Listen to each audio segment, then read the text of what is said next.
നമസ്കാരം, മണി ന്യൂസിലേക്ക് സ്വാഗതം. ക്രെഡിറ്റ് കാർഡുകൾ ഇന്നത്തെ ജീവിതത്തിൽ ഒഴിച്ചുകൂടാനാവാത്ത ഒന്നായി മാറിയിരിക്കുകയാണ് അല്ലേ? പക്ഷേ പലപ്പോഴും നല്ല ക്രെഡിറ്റ് സ്കോർ ഉണ്ടായിട്ടും നമ്മുടെ ക്രെഡിറ്റ് കാർഡ് അപേക്ഷകൾ നിരസിക്കപ്പെടാറുണ്ട്. എന്തായിരിക്കും ഇതിന് കാരണമെന്ന് നിങ്ങൾ എപ്പോഴെങ്കിലും ചിന്തിച്ചിട്ടുണ്ടോ? നിങ്ങൾ ഒട്ടും പ്രതീക്ഷിക്കാത്ത ചില കാരണങ്ങൾ ഇതിന് പിന്നിലുണ്ടാകാം.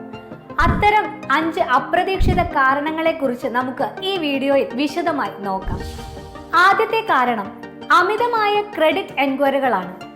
പല ആളുകളും നല്ല ഓഫറുകൾ കിട്ടുമ്പോൾ പല ബാങ്കുകളിലേക്കും ഒരേ സമയം ക്രെഡിറ്റ് കാർഡിന് അപേക്ഷിക്കാറുണ്ട്. ഇത് നിങ്ങളുടെ ക്രെഡിറ്റ് റിപ്പോർട്ടിൽ കൂടുതൽ ക്രെഡിറ്റ് എൻക്വയറികൾ ഉണ്ടാക്കുന്നു.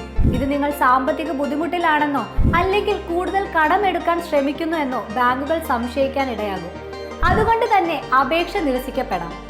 ആവശ്യമുള്ളപ്പോൾ മാത്രം അപേക്ഷിക്കുക. 1-2 കാർഡുകളിൽ മാത്രം ശ്രദ്ധ കേന്ദ്രീകരിക്കുക എന്നതാണ് ഈ പ്രശ്നം ഒഴിവാക്കാനുള്ള പരിഹാരമാർഗം.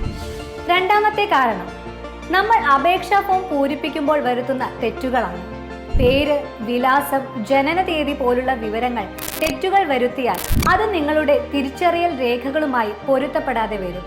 ഇത് നിങ്ങൾ വിവരങ്ങൾ മറച്ചു വെക്കാൻ ശ്രമിക്കുന്നുവെന്ന് ബാങ്കുകൾക്ക് തോന്നാൻ ഇടയാകും.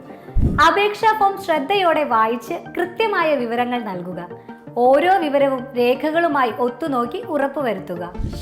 മൂന്നാമത്തെ കാരണം സ്ഥിരമല്ലാത്ത തൊഴിൽ ചരിത്രമാണ്. ക്രെഡിറ്റ് കാർഡ് കമ്പനികൾ നിങ്ങളുടെ വരുമാനം ഒരു പ്രധാന ഘടകമായി പരിഗണിക്കും. നിങ്ങൾ ഇടയ്ക്കിടെ ജോലി മാറുന്ന ഒരാളാണെങ്കിൽ അല്ലെങ്കിൽ കുറഞ്ഞ കാലയളവിലേക്ക് മാത്രം ജോലി ചെയ്യുന്ന ഒരാളാണെങ്കിൽ നിങ്ങളുടെ അപേക്ഷ നിരസിക്കപ്പെടാം. സ്ഥിര വരുമാനമില്ലാത്ത ഒരാൾക്ക് എങ്ങനെ കൃത്യമായി പണം തിരിച്ചടയ്ക്കാൻ കഴിയുമെന്ന് ബാങ്കുകൾ സംശയിച്ചേക്കാം.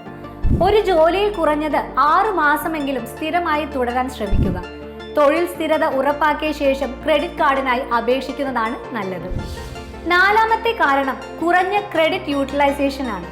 ഇത് കുറച്ചുകൂടി അപ്രതീക്ഷിതമായി തോന്നാം. ക്രെഡിറ്റ് യൂട്ടിലൈസേഷൻ എന്നാൽ നിങ്ങളുടെ ക്രെഡിറ്റ് പരിധിയുടെ എത്ര ശതമാനം നിങ്ങൾ ഉപയോഗിക്കുന്നു എന്നതാണ്. ചില ആളുകൾ ക്രെഡിറ്റ് സ്കോർ കുറയാതിരിക്കാൻ ക്രെഡിറ്റ് കാർഡുകൾ തീരെ ഉപയോഗിക്കാതിരിക്കും. എന്നാൽ ക്രെഡിറ്റ് കാർഡ് ഉപയോഗിക്കാതിരുന്നാൽ ക്രെഡിറ്റ് സ്കോർ കുറയാൻ സാധ്യതയുണ്ട് എന്ന് മാത്രമല്ല, പുതിയ ക്രെഡിറ്റ് കാർഡ് കിട്ടാനും ബുദ്ധിമുട്ടാകും.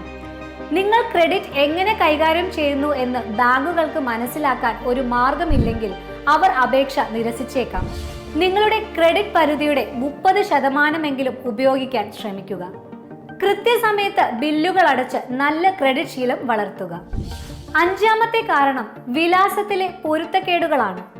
നിങ്ങളുടെ ക്രെഡിറ്റ് റിപ്പോർട്ടിലുള്ള വിലാസവും അപേക്ഷയിൽ നൽകുന്ന വിലാസവും തമ്മിൽ പൊരുത്തക്കേടുകൾ ഉണ്ടായാൽ അപേക്ഷ നിരസിക്കപ്പെടാം.